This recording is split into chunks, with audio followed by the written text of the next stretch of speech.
साहब ने कहा, शाम तक कस्में जो लोग खाते थे, सुबह तक फिर कस्में खाते रहे, और जब अपना ईमान ही बेच दिया, जो विधायक चुनकर कांग्रेस के चुनाव चिन्ह पर आया, वह 9 क्रॉस वोटिंग हुई है, जिसमें 3 तो आज़ाद उम्मीदवार हैं, उनके बारे में मैं कुछ नहीं कहना चाहूँगा। 6 जो उम्मीदवार चुनकर आए, जिन्होंने अपना ईमान ही बेच दिया, वो भारतीय जनता पार्टी को उनके क्षेत्रों में हरा कर आए हैं, और यहाँ आकर वो पार्टी की जो अधिकृत उम्मीदवार हैं, वरिष्ठ अधिवक्ता, हमारे प्रसिद्ध अधिवक्ता, हिंदुस्तान के सबसे लीडिंग लॉयर, उनके खिलाफ उन्होंने वोट दिया। तो क्या लगता है आपको कि वो नाराजगी का वोट था? वो तो एक ही चीज़ का वोट होता है, जिसकी जानकारी आपको मेरे से ज़्यादा होगी, जिस प्रकार की आप जानकारी रखते हैं। अब वो हिमाचल की संस्कृति में ऐसा नहीं था। हिमाचल की संस्कृति में जो जिस पार्टी से चुनकर आता था, उसमें विरोधाभास रहता ही है, लेकिन जब वो चुनकर आए तो उन्होंने अपना वोट को बदला है, अपने ईमान को बेचा है।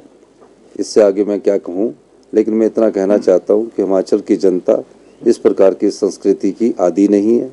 हिमाचल की जनता जानती है कि हमने कांग्रेस की सरकार को 5 साल चुनकर भेजा है, और जिस प्रकार से वो राजनीतिक दृष्टिकोण रखते हैं, उस दृष्टिकोण को हिमाचल की जनता पसंद नहीं करती। जैसे कहा कि रात को डिनर भी हुआ, सुबह ब्रेकफास्ट भी हुआ, तो क्या सुबह तक असेस नहीं कर पाए कि उनका नहीं, ऐसी बात नहीं है। लाइन ऑफ एक्शन क्या रहेगी? अब जब कोई ईमान अपना बेच दे तो उसमें हम क्या बोल सकते हैं? आगे क्या लाइन ऑफ एक्शन आगे क्या रहेगा सर? देखिए, आगे कुछ लाइन ऑफ एक्शन नहीं है। 34 लोगों ने हमारे अपने ईमानदारी का परिचय दिया, तरह तरह के प्रलोभन उनको दिए।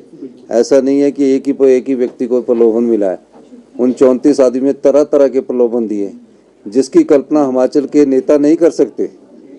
मैं ये कह सकता हूँ, उसकी कल्पना हिमाचल के नेता नहीं कर सकते, लेकिन 34 आदमियों ने अपने चरित्र का भी परिचय दिया, अपनी नैतिकता का भी परिचय दिया, अपनी ईमानदारी का भी परिचय दिया, और आज 34 के 34 आदमी हमारे पास खड़े हैं।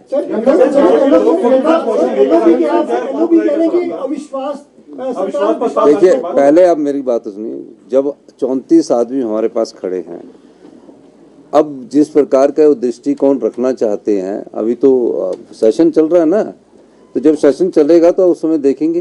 क्योंकि राज्यसभा में एक बात याद रखना, राज्यसभा की जो बात है, उन जो गे है उसमें से कई लोग, उनके परिवार के लोग उनसे पूछ रहे कि आपने ऐसा क्यों किया।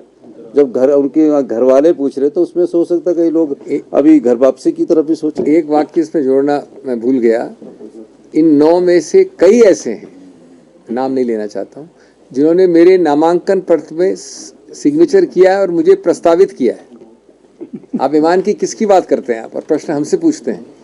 सर, मुख्यमंत्री एलओपी ने कहा कि सरकार